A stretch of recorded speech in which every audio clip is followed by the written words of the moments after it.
여러분은 다크웹에 대해서 알고 계신가요? 다크웹은 접속하기 위해 특정 소프트웨어를 사용해야 하므로 일반적인 방식으로는 접근할 수 없는 웹입니다. 지구상의 몇몇 국가는 감시와 검열을 통해 개개인의 이념과 사상을 억제하고 탄압합니다. 이러한 시스템을 바꾸기 위해 도전하는 사회운동가나 언론인, 내부 고발자는 일반적인 인터넷을 사용할 경우 정부 기관의 추적으로 체포되어 고문받거나 살해당할 수 있습니다. 이런 사람들은 보안과 익명, 프라이버시가 절실하게 필요했습니다. 이들은 기관이 쉽게 추적할 수 없는 암호화된 지하 네트워크, 즉 다크웹으로 숨어들기 시작했습니다. 반면 이렇게 신념 때문에 목숨을 건 싸움을 하는 사람들 말고도 무기 암거래, 청부살인, 공문서 위조 같은 위험한 범죄를 저지르는 범죄자들은 물론 서구권의 네오나치도 기관의 추적을 피할 수 있는 다크웹으로 숨어들기 시작했습니다. 이번 케이스는 미국의 미네소타에서 일어났습니다. 2016년 11월이었습니다. 911, what's the address of the emergency? I think my wife shot herself. There's blood all over. Does she still have the weapon? I don't know. We just Where got did home she shoot here. herself? I don't know. I just saw her in blood. I can't tell where she shot. I don't know. 수사관들이 시골 숲에 있는 스티븐의 집에 갔습니다. 그들은 신앙심이 깊었고 이웃들은 그들이 언제나 행복해 보였다고 합니다. 하지만 이제 에이미는 없습니다. 수사관들이 집에 도착했을 때 스티븐과 아들은 차고에 있었습니다.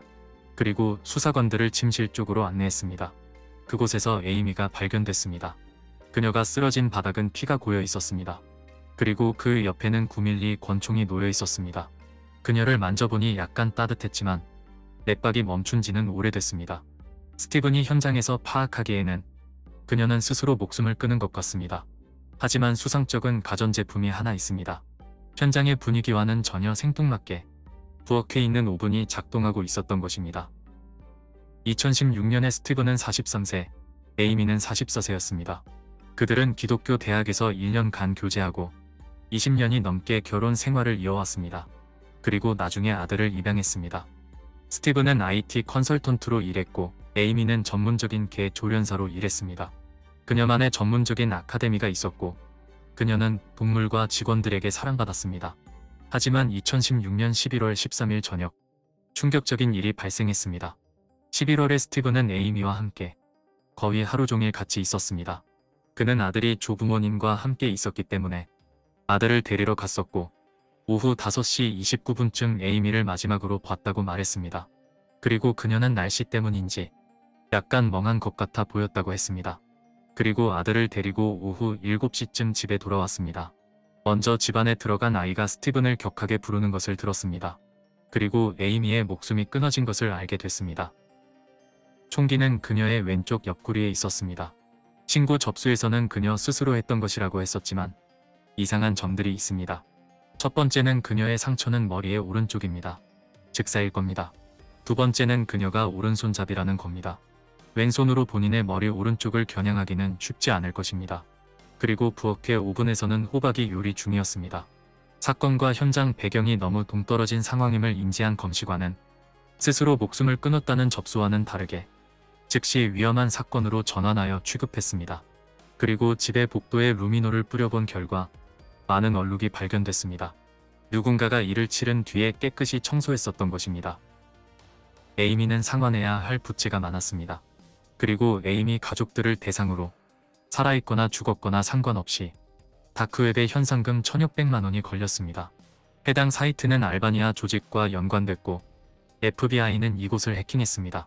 그리고 이 사실은 FBI는 이미 알고 있었고 해당 경찰서에 이런 위험을 전달했었던 것입니다. 하지만 FBI는 이번 건에 대해서 알리기는 했지만 가짜일 가능성이 높다는 것도 같이 전했습니다. 이유는 현상금을 현금으로 전달하려고 했기 때문입니다. 이런 일에 쓰이는 돈은 보통 가상화폐인 코인으로 지급해야 추적을 완전히 피할 수 있기 때문입니다. 그리고 얼마 지나지 않아 2016년 2월 도그데이갓이라는 아이디의 이용자가 에이미를 살해하기 위해 비트코인으로 800만 원 정도를 보낸 것이 밝혀졌습니다. 독데이갓은 암살 서비스를 이용하는 동기에 대해서 에이미가 본인의 남편과 동침하였고 그로 인해서 가족이 찢어지게 됐고 그녀는 자기 사업의 손님들도 훔쳤기 때문이라고 합니다. 그리고 해당 건은 사고처럼 보여야 한다고 요청했었습니다. 2016년 3월 히트맨은 작전을 수행하려 했지만 기회가 전혀 생기지 않아 실패했다고 독대이 가색에 메일을 전달했습니다. 하지만 다음번에는 저격수를 배치하여 확실히 성공할 거라 했습니다. 그러나 에이미는 분명 신이 보살펴주고 있었던 것 같습니다. 마피아는 그녀의 일정 계획을 모조리 알고 있었고 확실히 에이미를 제거할 수 있었습니다. 하지만 그들은 운전하다가 단속에 걸렸고 체포당해버렸습니다. 첫 번째로 그들은 도난 차량을 운전하고 있었습니다. 두 번째는 차량에 허가되지 않은 총기가 있었기 때문입니다. 위 사실을 알게 된 에이미와 스티븐 부부는 즉시 집에 보안 시스템을 설치했습니다. 그리고 7월 말에 에이미는 한 통의 익명의 메일을 받게 됐습니다. 에이미, 나는 여전히 내 인생이 무너지는 것에 대해 당신을 저주합니다. 나는 당신 같은 뚱뚱한 사람이 어떻게 내 남편에게 다가왔는지 모르지만 당신 때문에 그는 떠났고 내 인생은 엉망이 됐어요. 당신이 나에 대해 이미 알고 있는 것 같아서 메일을 보냅니다. 이제 보안 시스템을 설치하셨군요. 그리고 저는 인터넷에서 경찰이 제 이전에 이메일을 기웃거리고 있다는 연락을 받았습니다. 저는 이메일이 추적이 불가능하고 그들이 저를 찾지 못할 것이라고 확신하지만 저는 그들이 지켜보는 가운데 당신을 직접 공격할 수 없습니다. 앞으로 일어날 일은 이렇습니다. 나는 당신에게 갈 수 없기 때문에 당신이 사랑하는 모든 것을 고려할 것입니다. 저는 당신의 아들, 당신의 남편, 그리고 당신의 사업에 대해 알고 있습니다. 하지만 인터넷 덕분에 저는 우드베리에 당신의 어머니와 아버지가 있고 세인트 폴의 남동생이 있고 펜실베이니아의 여동생이 있다는 것을 알게 되었습니다.